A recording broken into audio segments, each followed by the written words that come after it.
सर्वांना नमस्कार. रुद्रदामिनी love स्टोरीचे 61 episode यापूर्वीच अपलोड केलेले आहेत. कृपया ते सर्व एपिसोड ऐकण्यासाठी आपल्या चॅनलला भेट द्यावी आणि आता ही कथा सलग ऐकण्यासाठी प्लेलिस्टमध्ये सुद्धा उपलब्ध आहे. रुद्र खूप खुश होऊन पद्मिनीला सांगत होता विजयविषयी आणि ते ऐकून पद्मिनीला आणि विशालला सुद्धा धक्का बसला. विशालच्या हातातून तांब्या खाली पडला आणि रुद्र म्हणाला, ताई अगं काय झालं, कसला आवाज आला? आणि पद्मिनी म्हणाली, अरे काही नाही, माझ्याच हातातून काहीतरी पडलं. रुद्र आणि तू केव्हा येणार आहेस मुंबईला? रुद्र म्हणाला, आईला डिस्चार्ज मिळाला की 2-3 दिवसात येतो आणि पूरसुद्धा ओसरला आहे. वाहतूकसुद्धा सुरू होईल इतक्यात, पण शक्य झालं तर दामिनीला पुढे पाठवून देतो, असं रुद्र म्हणाला. आणि मग म्हणाला, ताई काळजी घे. खरं तर मला लाज वाटते ग ताई, मी तुझ्याजवळ नाही बघ ना, आणि एखादी केअरटेकरसुद्धा मी ठेवली नाही. मी उगीच दामिनीचं ऐकलं आणि तिचं ऐकून केअरटेकर नाही ठेवली आणि परिस्थिती अशी येईल हे माहीतच नव्हतं ना. पद्मिनी म्हणाली, रुद्र नको काळजी करू माझी, मी खरंच ठीक आहे. रुद्र म्हणाला, ताई अगं पण तुझी कोण काळजी घेत असेल ग यावेळी? एकतर तुला विजांची किती भीती वाटते आणि अशावेळी तू किती घाबरत असशील घरात. आता पद्मिनीनं विशालकडे पाहिलं आणि त्याचा हात हातात घेऊन म्हणाली, रुद्र आता माझी काळजी करणं सोडून दे, मी खरंच ठीक आहे. आणि कुठपर्यंत माझी काळजी करशील? आणि आता फोन ठेव आणि आईची काळजी घे. मग तिनं फोन ठेवला आणि आता विशाल तिथेच खुर्चीत बसला, डोक्याला हात लाव. पद्मिनीनं त्याच्याकडे पाहिलं आणि हसून म्हणाली, अहो साहेब, आता काय झालं? तुम्ही काय इतके नर्वस आहात? विशाल म्हणाला, अगं रुद्रनं तर तुझ्यासाठी मुलगासुद्धा शोधला. इतके दिवस सापडत नव्हता आणि आत्ताच बरं सापडला गं. पद्मिनी म्हणाली, तुम्ही तरी कुठे मला इतके दिवस सापडलात? आत्ता सापडला की नाही? आणि काय एवढं टेन्शन घेताय? माझं प्रेम तर तुमच्यावरच आहे ना, आणि मी सुद्धा तुमचीच आहे. त्यानं तिचा हात हातात घेतला आणि म्हणाला, नक्की ना पल्लवी? हे बघ, मी दुसऱ्यांदा माझं हृदय देतोय कोणाला तरी, आणि आता सुद्धा माझी निराशा झाली तर मी जगू नाही शकणार. पद्मिनीनं त्याच्या तोंडावर हात ठेवला आणि म्हणाली, काहीही काय बोलता? इतक्यात हार मानलीत? प्रेमात असं हरायचं नसतं साहेब.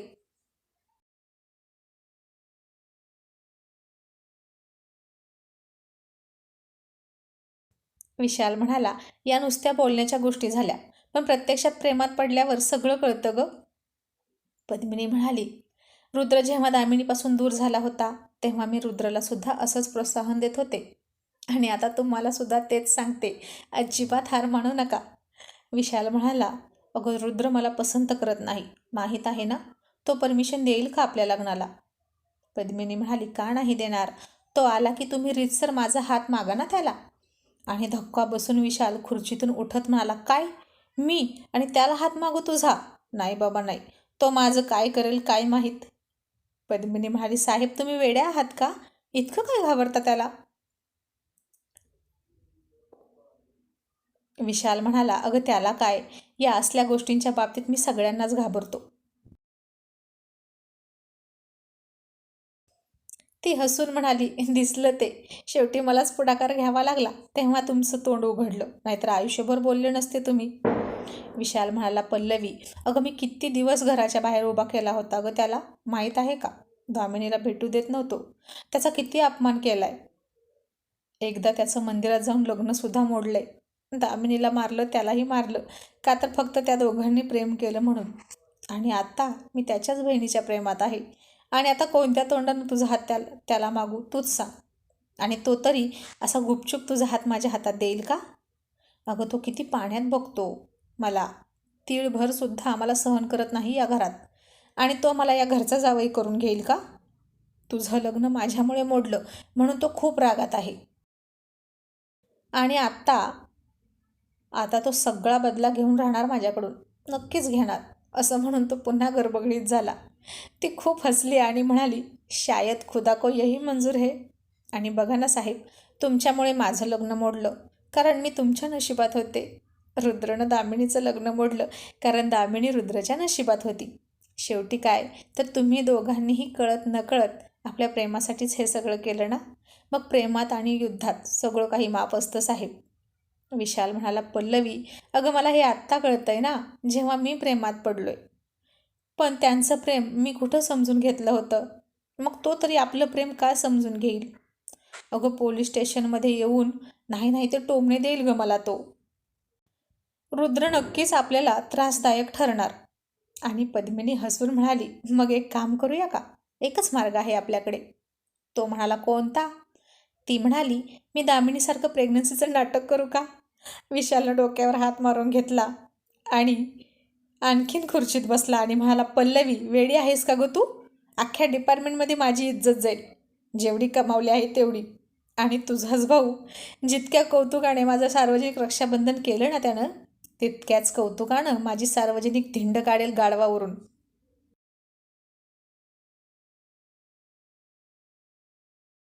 पद्मिनी म्हणाली, साहेब मला तर विश्वासच बसत नाही की तुम्ही इतकं घाबरताय. विशाल तिचा हात पकडून म्हणाला, पल्लवी तूच विचार ना रुद्रला. ती म्हणाली, मी नाही बाबा, मला हे शोभतं का साहेब? हे तुम्हीच करायचं, तुम्ही पुरुष आहात. विशाल म्हणाला, केलं असतं ग, जर रुद्र नसताना इथं तर तेही केलं असतं. पद्मिनी म्हणाली, पण रुद्रचं मत आपल्या लग्नामध्ये खूप महत्त्वाचं आहे बरं का साहेब. असं म्हणा की तो माझा छोटा भाऊ नाही, मोठाच आहे तो माझ्यापेक्षा. इतकी काळजी घेतो तो माझी. त्यामुळे तुम्हाला त्याला विचारावंच लागेल. एक वेळ बाबांना नका विचारू, पण रुद्रला विचारा. आणि विशाल म्हणाला, आणि जर तो नाही म्हणाला तर? पद्मिनी हसून म्हणाली, मग काय, पुढचं पुढं बघू. विशाल म्हणाला, मग तू माझ्यासोबत पळून जाऊन लग्न करशील? पद्मिनी म्हणाली, साहेब मला पाय कुठे आहेत पळायला? विशाल म्हणाला, असं का म्हणतेस? असं नाही बोलायचं. आता ऑपरेशन होईल ना तुझं, मग सगळं ठीक होईल. पद्मिनी म्हणाली, हो साहेब, पण ते कामापुरते पाय असतील, पळायला वगैरे नाही जमणार त्यानं.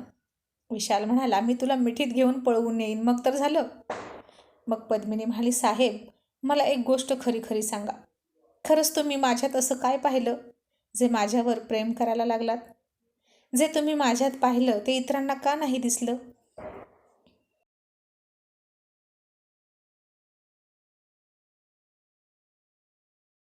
विशाल म्हणाला, पल्लवी तुझं कौतुक करायला माझ्याकडे शब्द नाहीत. तू मला आवडली बस इतकंच माहीत आहे. आणि सगळ्यात जास्त आवडला तो तुझा इनोसंटपणा आणि तुझा समजूतदारपणा. यापुढे मी तुला काही नाही सांगू शकत. एखादी व्यक्ती कधी केव्हा कशी आवडू लागेल हे आपल्या हातात नसतं. And I love you, that's it. ती म्हणाली, हो ना, मग आता याच प्रेमासाठी काहीही सहन करायची तयारी ठेवा. रुद्रचे टोमणे, त्याचा तिरस्कार, त्याचा नकार सगळं सहन करावं लागेल साहेब. तेव्हाच आपलं प्रेम तावून सुलाखून निघेल. विशाल म्हणाला, ओके मॅडम, पण तू सांग पल्लवी, तू का माझ्यावर प्रेम करतेस? पद्मिनी हसून म्हणाली, साहेब तुम्ही कोणाला नाही आवडणार? तुम्ही तर लाखो दिलो की धडकन आहात. आणि माझंच नशीब चांगलं आहे की तुम्ही मला पसंत केलीस. विशाल हसून म्हणाला, पल्लवी पण ह्यावेळी मात्र मला रुद्रच्याच ओळी आठवत आहेत बघ. ती म्हणाली, कोणत्या? विशाल म्हणाला, सदा सर्वदा योग तुझा घडावा, तुझा योग घडताना तुझा भाऊ आडवा न यावा. आणि हे ऐकून पद्मिनी खूप हसली आणि बोलत बोलत पराठे झाले सुद्धा. आता विशालला पराठासुद्धा गोड लागत नव्हता. तो तिला म्हणाला, चल येतो. आणि ती हसून म्हणाली, लवकर या, मी वाट बघते. तो निघून गेला आणि 10च मिनिटात पुन्हा परत आला. ती तिच्या रूममध्ये बसली होती आणि म्हणाली, साहेब परत का आलात? आता विशालने त्याच्या पाठीमागे लपवलेले गजरे बाहेर काढले आणि त्यानं तिच्या केसात गजरा माळला. पाठीमागून तिला तशीच घट्ट मिठी मारली आणि तिने त्याच्या हातावर हात ठेवले. विशालने छाती भरून तो सुगंध घेतला आणि तो निघाला. पण आता ती त्याला सोडत नव्हती. साहेब आज नका ना जाऊ प्लीज, असं खूप लाडात म्हणाली. आणि तो तिचा चेहरा त्याच्या ओंजळीत घेऊन म्हणाला, पल्लवी मी माझ्या आयुष्यातली प्रत्येक गोष्ट तुला देऊ शकतो, अगदी माझा प्राणही. पण प्लीज मी ड्युटीवर जाताना मला अडवू नकोस. आत्ताच नाही, कधीच नाही, अगदी रात्री अपरात्री सुद्धा नाही. कारण माझी ड्युटी ही माझी फर्स्ट प्रायोरिटी आहे आणि मग माझं घर. आणि आता तिने त्याला सोडला आणि म्हणाली, जा तुम्ही ड्युटीवर. तुमच्या याच कर्तव्यदक्षपणामुळे मी तुमच्यावर प्रेम करते आणि मला तुमचा अभिमान वाटतो. आणि साहेब माझीही आणखीन एक इच्छा आहे, पूर्ण कराल? तो म्हणाला, काय? ती म्हणाली, आपल्या लग्नात सुद्धा तुम्ही भोवल्यावर वर्दीतच उभं राहायचं. कराल ना माझी इच्छा पूर्ण?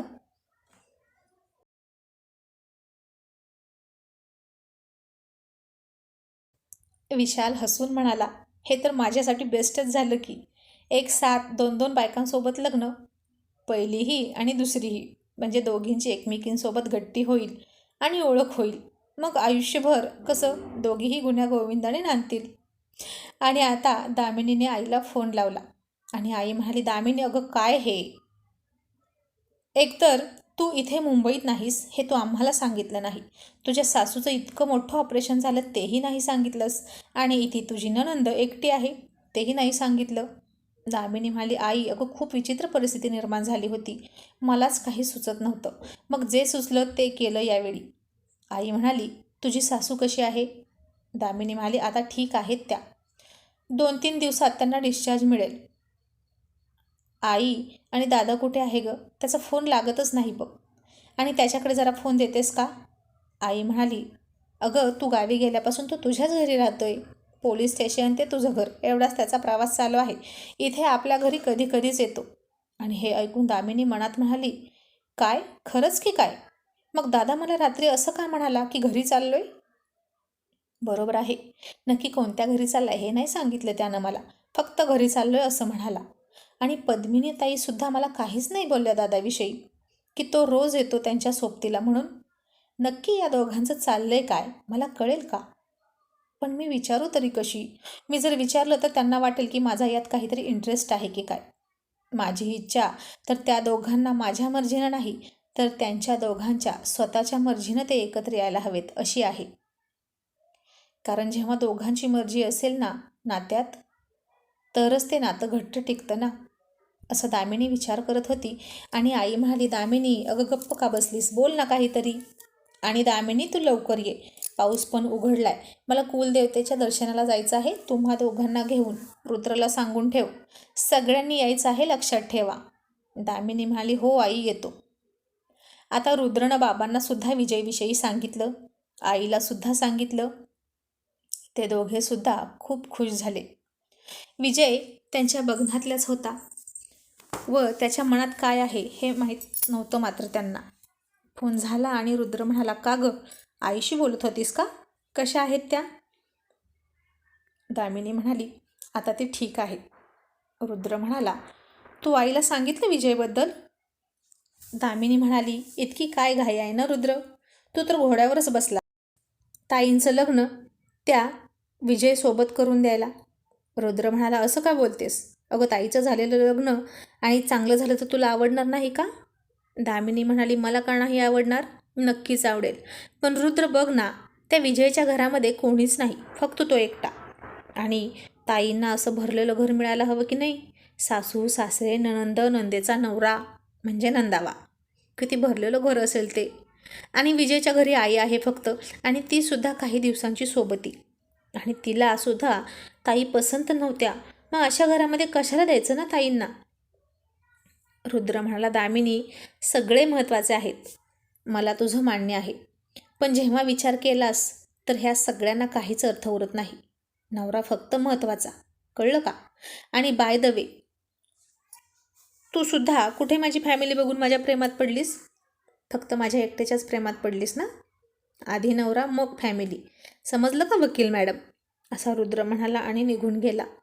दामिनी तर आता कोड्यातच पडली आणि म्हणाली, तुला बहुतेक तुझ्या बहिणीचा नंदावा व्हायचं नाही रुद्र, आणि मला माझ्या दादाला माझा नंदावा करून घ्यायचा आहे. आता संध्याकाळी पुन्हा पद्मिनीनं स्वयंपाक बनवला डायनिंग टेबलवर बसून.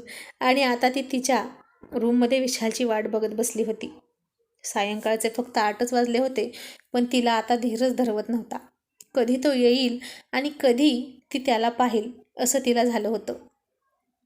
आणि तिनं त्याला फोन केला आणि म्हणाली, हे काय आहे साहेब, तुम्ही अजून नाही आलात? विशाल म्हणाला, पल्लवी सॉरी, आज नाही यायला जमणार. आज पोलीस स्टेशनमध्येच थांबावं लागेल. ती म्हणाली, का? थोड्या उशिरानं या, पण या ना घरी. तो म्हणाला, नाही अगं खरंच नाही जमणार. ती म्हणाली, थोड्या वेळासाठी पण नाही येणार? नाही ग, नाही येऊ शकत खरंच. आज 2 गुंड पकडले, त्यांना रिमांडवर घ्यायचं आहे. पद्मिनी रुसून म्हणाली, ठीक आहे, नका येऊ. तुमची ड्युटी अशी कशी हो साहेब? अशी 11 ते 5 का नाही फक्त? विशाल म्हणाला, बघ हा पल्लवी, आताच विचार कर, नाहीतर पुन्हा म्हणशील नवरा वेळ देत नाही. मग मला काही कुरकुर नको. मी तुला आधीच सांगितले, मला तुला जास्त वेळ देता येणार नाही. मग जितका वेळ असेल माझ्याकडे तितका वेळ मी तुझ्यावर प्रेम करू शकतो.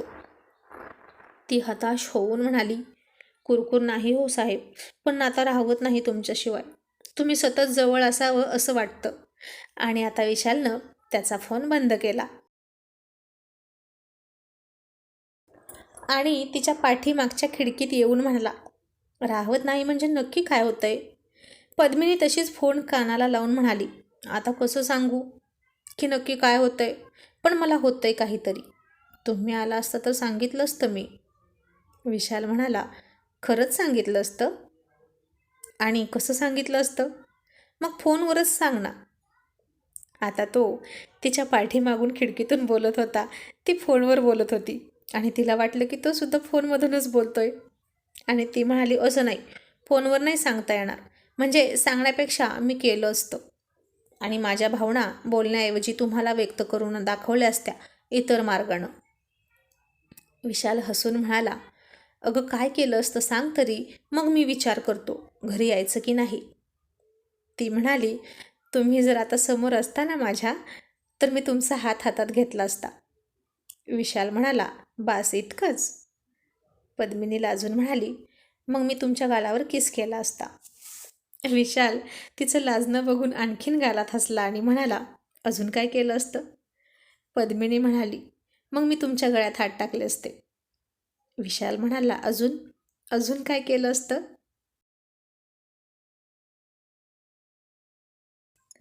पद्मिनी म्हणाली, मी तुमच्या डोळ्यात डोळे घातले असते आणि आणि तुमच्या ओठांवर, असं म्हणून आणखीन खूप लाजली. आणि विशाल म्हणाला, नक्की नक्की असंच केलं असतंस? ती म्हणाली, हो. विशाल म्हणाला, माझी शपथ घेऊन सांग. आणि ती खूप लाजून म्हणाली, हो तुमची शपथ. पण तुम्ही तर काही येणार नाही, त्यामुळे राहू द्या. आणि विशाल म्हणाला, मग उघडदार. ती म्हणाली, दार उघडून काय करू? तुम्ही तर नाही ना येणार. तो म्हणाला, आता तू आतून दरवाजा बंद करून बसली तर मी कसा येऊ? आणि खिडकीतून येण्या इतका मी लहान नाही. उघड दरवाजा. तिनं खिडकीत मागे पाहिलं आणि ती हसायला लागली आणि म्हणाली, म्हणजे तुम्ही इथून बोलत होता माझ्याशी? तो म्हणाला, काय करू? दरवाजा आतून लॉक दिसतोय. म्हणून मला उघडला नाही तो. आणि ती व्हीलचेअरवर येऊन तिथपर्यंत गेली आणि दरवाजा उघडला. आणि तो म्हणाला, आता मग अशी काय म्हणत होतीस की मी समोर आल्यावर काय काय करशील? आता कर बरं. आता ती खूप लाजायला लागली आणि म्हणाली, नाही, मी ते उगीचच म्हटलं. विशाल म्हणाला, उगीचच नाही हां, आता तुझी सुटका नाही. आणि ती विषय टाळण्यासाठी म्हणाली, साहेब तुम्ही आता वर्दी का नाही घालत हो? तो म्हणाला, विषय टाळू नकोस. आणि तो तिच्या समोरच बसला. तिच्या मांडीवर त्यानं हात ठेवले तसं तिच्या पोटात फुलपाखरं उडायला लागली आणि मोठा खड्डा पडला. तिची पुन्हा थरथर व्हायला लागली त्याच्या स्पर्शानं. ती म्हणाली, साहेब हात काढा ना प्लीज. तो म्हणाला, नाही काढणार. ती म्हणाली, आपण जेवण करूया ना. तो म्हणाला, आधी तू तुझा शब्द पाळ. तू माझी शपथ घेतली आहेस. आणि तिचं लक्ष गेलं त्याच्या हाताकडे. त्याच्या हाताला जखम झाली होती आणि म्हणाली, साहेब हे कसं झालं? अरे देवा, किती लागलंय तुम्हाला? तो म्हणला, राहू दे ग, इतकं काही नाही झालं. ती म्हणाली, इतकं लागलं आणि तुम्ही म्हणता की काही नाही झालं? तो म्हणाला, पल्लवी अगं माझी बायपास सर्जरी झाल्यासारखं काय इतकी काळजी करतेस? थोडंसं लागलं आहे फक्त, मला सवय आहे. ती चिडून म्हणाली, काहीही काय बोलता हो साहेब? तर फर्स्ट एड बॉक्स इथे घ्या बरं. काळजी घेत जा ना. तुम्ही असाल हिरो तुमच्या डिपार्टमेंटमध्ये, पण हे सगळं असं नाही हा चालणार, समजलं? आता तिची त्याच्याविषयीची काळजी बघून त्याला खूप बरं वाटत होतं. तो तिच्याकडे खूप प्रेमानं बघत होता. आता त्यानं पुन्हा कपाट उघडलं आणि आता त्यानं तिच्या त्या खाजगी कपड्यांकडे पाहिलं. थोडा गालात हसला, लाजला, पण डोळे नाही झाकून घेतले, कारण आता हे सगळं त्याचंच होणार होतं. फक्त त्याचं. मग तिची पट्टी बांधून झाली आणि म्हणाली, आता नाही दुखणार. जखम उघडी राहिली की चिघळते साहेब, कळत नाही का हो तुम्हाला एवढं पण? असं म्हणून तिने त्याच्या हातावर एक किस केला आणि पुन्हा विशालने त्याचं बोट त्याच्या ओठांवर ठेवलं आणि म्हणाला, इथे इथे पण दुखते. आणि ती लाजून म्हणाली, मी नाही, जा. विशाल म्हणाला, आधी तू काय म्हणाली होतीस ते पूर्ण कर. का जाऊ मी परत? आणि तो निघाला. तसा तिने त्याचा हात पकडला आणि म्हणाली, आधी जेवण मग बाकी, चला जेवायचं. मग त्याने तिला उचलूनच डायनिंग टेबलवर आणली. आता दोघांचंही जेवण झालं. त्याने तिला पुन्हा बेडवर आणून ठेवली आणि थोड्या गप्पा मारून तो सोफ्यावर झोपायला निघाला. आणि तिनं त्याचा हात पकडला आणि त्याला बेडवर बसवलं. त्याच्या गळ्यात दोन्ही हात टाकले आणि त्याच्या गालावर किस केला आणि म्हणाली, साहेब, सोफ्यावर नका ना झोपू. विशाल तिच्या डोळ्यात डोळे घालून म्हणाला, मग कुठं झोपू? आणि तिनं त्याला तिच्या मांडीवर झोपण्याचा इशारा केला. विशालने तिच्या मांडीवर डोकं ठेवलं आणि पद्मिनीनं खाली वाकून त्याच्या ओठांवर ओठ ठेकवले. तसं त्याने उठून पुन्हा तिला घट्ट मिठी मारली. आता विशालचे हात तिच्या पूर्ण अंगावरून फिरत होते. दोघांचेही शरीर एकमेकांना चिकटली होती. दोघेही बेभान झाले होते आणि एकमेकांवर चुंबनांचा वर्षाव करू लागले. पद्मिनीला आता विशालशिवाय राहवतच नव्हतं आणि त्याचा स्पर्श तिला खूप हवाहवासा वाटत होता.